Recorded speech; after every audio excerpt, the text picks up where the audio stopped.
کرنے والا اور سننے والا بھی برابر ہے. اگر آپ کر نہیں رہے صرف سنے چلے جا رہے ہیں تو بھی آپ کو اتنا ہی گناہ ہے.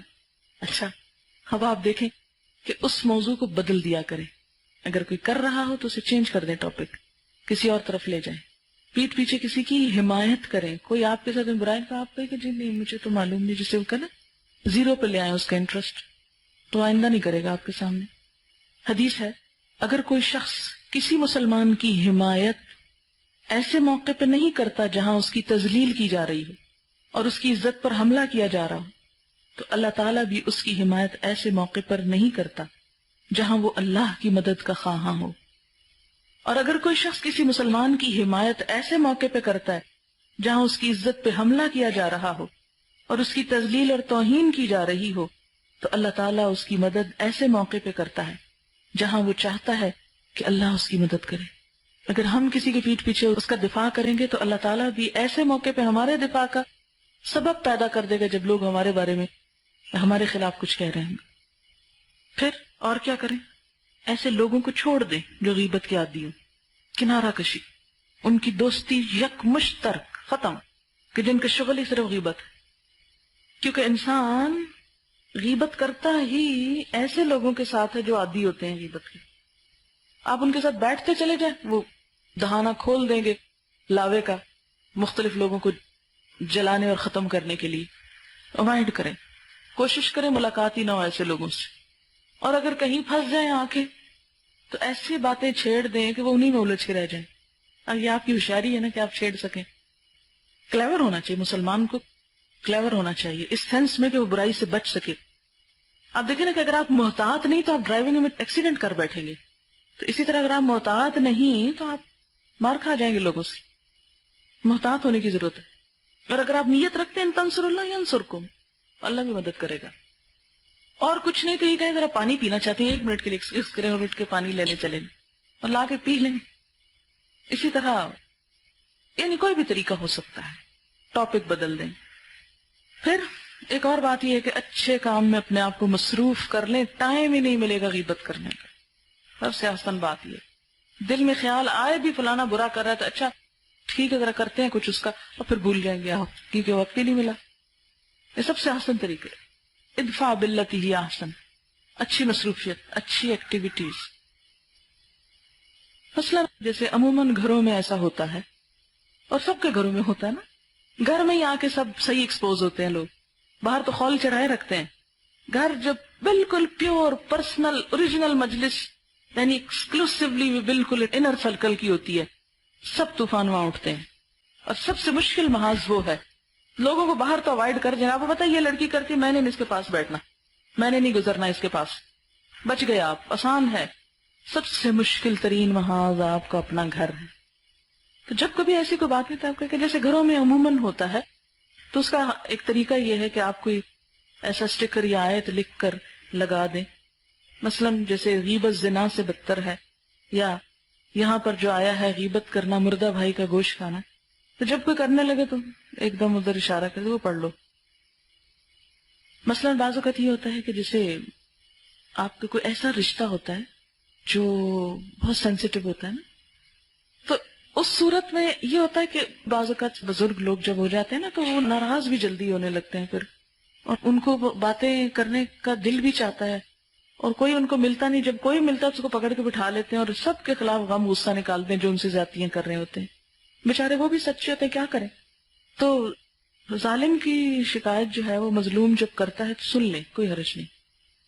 واقعی اگر حقیقی ظلم ہوا ہے، مثلا کوئی بیٹا اپنی ماں سے بات نہیں کرتا اور ماں دکھی ہے، مظلوم ہے، وہ آپ پر اعتماد کرتی ہے، تو وہ اپنے ہی بچے کی شکایت آپ سے کر رہی ہے، تو آپ یہ کہ نہیں ادھر ادھر نہیں، کیوں سنیں آپ، اور پھر آپ کہیں اماں جی آپ دعا کریں، اور اس طرح کی کوئی مشورہ اچھا دیں، یا کوئی کہانی اٹھا لیں پھر میں آپ کو پڑھ کے سناتی ہوں، کوئی مداوع کر دیں لیکن سن لیں.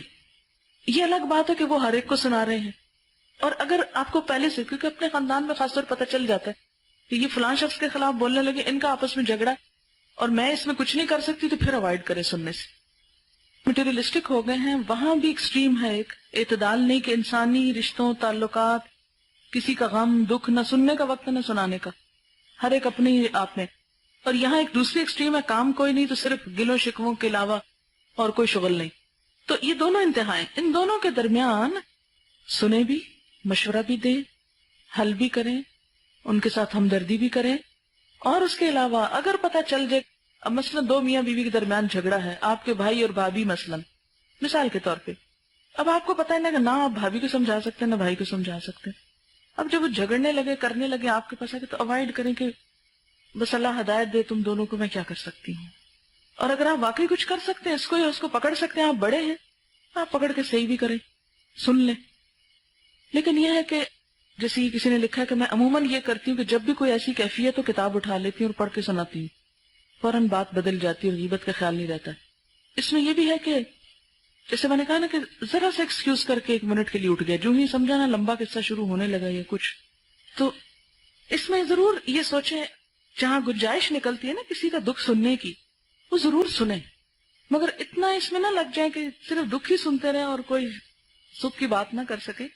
عموماً یہ ہوتا ہے جیسے میں کہیں جاتی ہوں نا، جیسے کسی بھی جگہ پر، نئی جگہ پر، دوسرے شہر میں گئے، لوگ پہلی دفعہ ملے، اچھا لوگوں کی کوشش یہ ہوتی ہے کہ چلے یہ تھوڑا وقت آتے ہیں تو سوال جواب کر لیں. میں اس وقت بہت اوائڈ کرتی ہوں. اور میں کس طرح اوائڈ کرتی ہوں؟ اگر مجھے تھوڑی دیر کے لیے ایکسکیوز کر لیں تو میں تھوڑا پڑھ لوں، تیاری کر لوں درس کی. میں اس طرح اپنے آپ کو بچاتی ہوں. میں سوال جواب بھی نہیں کرنا چاہتی اس وقت. کیوں؟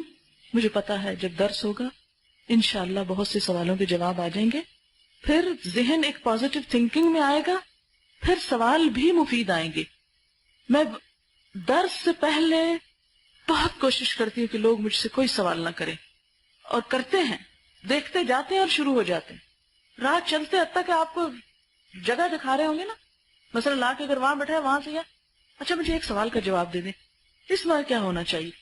تو اس صورت میں عموماً اگر آپ بتانے پھر وہ کہتے نہیں اصل بات یہ ہے، پھر وہ آپ کی بات نہیں، بھئی یا تو مان لو، مشورہ لیا ہے تو مانو، اگر نہیں ماننا تو کس لیے مشورہ کرتے ہو.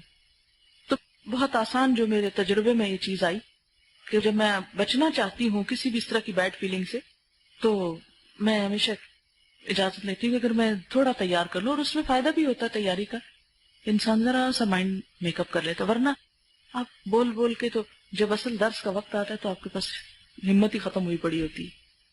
جب کوئی آپ کے سامنے کسی کی برائی کرنے لگے تو آپ ایک اس کی اچھائی کر دیں، وہ شخص وہیں سے ہی باز آ جائے گا. کیونکہ آپ اس کی غیبت کر رہے ہیں، اللہ کے نزدیک معلوم نہیں اس کا مقام کیا ہے، ہم اس کو نیچا کر رہے ہیں اور وہ اللہ کے نزدیک بہت عزیز ہے، اور اس طرح آپ اللہ کی دشمنی مول لے رہے ہیں. ہاں یہ کہتی ہے کہ جب کوئی میرے پاس کسی غیبت کرتا ہے تو میں کہتی ہوں اللہ تعالیٰ ہم سب کو ہدایت دے، بس ہم ہیں ہی ایسے. تو اس سے بھی وہ ساتھ وہ بھی شامل ہو جاتا ہے نا ہم میں. ایک اور بات یاد رکھیں، ہمیشہ یاد رکھیں، جو کسی کی آپ سے کر رہا ہے نا وہ لازماً آپ کی کسی اور سے کرے گا. جو اس وقت آپ کے سامنے مخلص بنا ہوا ہے نا، بہت شریف بنا ہوا ہے، وہ کل آپ کو بھی نہیں چھوڑے گا، کیونکہ آپ نے اس کو شے دے دی سن کے کہ ٹھیک ہے کہیں اور مجھے بھی جا کے ڈسکس کرنا. غیبت چھوڑنے کا ایک طریقہ یہ بھی ہے کہ اپنے اوپر کچھ صدقہ فرض کر لیں کہ اگر میں نے آئندہ غیبت کی تو اتنے پیسے صدقہ کروں گی، اور وہ کرے تو اس سے بھی انسان بچ سکتا ہے. یہ کہتے ہیں جب ہم کوئی غیبت ہم بہنے کرنے لگتے ہیں تو کوڈ ورڈ گوشت گوشت کہنے لگتے ہیں. اس میں آگے آتا بھی ہے نا کہ أَيُحِبُّ أَحَدُكُمْ أَن يَأْكُلَ لَحْمَ أَخِيهِ مَيْتًا، کیا تم میں سے کوئی پسند کرے گا کہ اپنے مردہ بھائی کا گوشت کھائے، مرے ہوئے بھائی کا گوشت. فَكَرِهْتُمُوهُ، تم اسے ناپسند کرو. ذرا سوچیں کسی بھی مردے کو ذہن میں لے آئیں، کوئی مردہ لیٹا ہوا ہے اور آپ چھری لے کے پہنچ کے گوشت کاٹ کے کھانے لگے. کسی انسان کا گوشت ویسے ہی ناپسندیدہ چیز، اور کہاں یہ کہ وہ مر چکا. اچھا اس سے کیوں تشبیہ دی گئی اس کو؟ اس کی وجہ یہ ہے کہ جو شخص پیٹھ پیچھے وہ گویا مرا ہوا ہی ہے، کیونکہ وہ خود آ کے آپ سے دفاع نہیں کر سکتا نا، اپنا جواب نہیں دے سکتا. ون سائیڈڈ اس کے خلاف یلغار کر رہے ہیں. یہ کوئی ایکسکیوز نہیں کہ اگر کوئی ڈکلیئرڈ ہے برا تو کہیں کہ وہ تو ہے ہی برا اس لیے ہم اس کی برائی کر لیں. جب وہ نظر آتا ہے تو آپ کو کرنے کی کیا ضرورت ہے، تو آلریڈی اپنا آپ دکھا رہا ہے. اور ایک مسئلہ یہ ہے کہ ہم کسی کی ایک برائی دیکھ کر اس کو جنرلائز کر دیتے ہیں. مثلا اگر کسی شخص میں ایک خرابی دیکھیے نا، ہم کہتے ہیں یہ تو ہے ہی برا، اس کی ساری پرسنالٹی کے خیر کو بھول جائیں گے، تعصب کا شکار ہو جائیں گے. اگر ایک کسی بندے کو جو کسی ایک خاص گروپ کو ریپرزینٹ کر رہا ہے اس کی برائی دیکھیں گے تو ساروں کو برا کہہ دیں گے.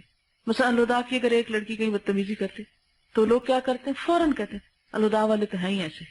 اب سارے تو ایسے نہیں ہیں، ایک شخص کو سامنے رکھ کر دوسروں کو یہ کہہ دیا. تو اس بری عادت سے بھی ہمیں بچنا چاہیے. اور سب سے بڑی بات یہ کہ اگر ہمارے کے بارے میں اچھا گمان رکھیں تو انشاءاللہ غیبت کم سے کم ہوگی. یہ بہت اچھی بات انہوں نے کی. غیبت سننا کیوں برا ہے؟ اس لیے کہ جب ہمارے ساتھ کوئی برائی کرتا ہے تو وقت کے ساتھ ساتھ ہو سکتا ہے اس کا رویہ تبدیل ہو جائے، تو ہمارا نظریہ بھی اس کے بارے میں تبدیل ہو جائے.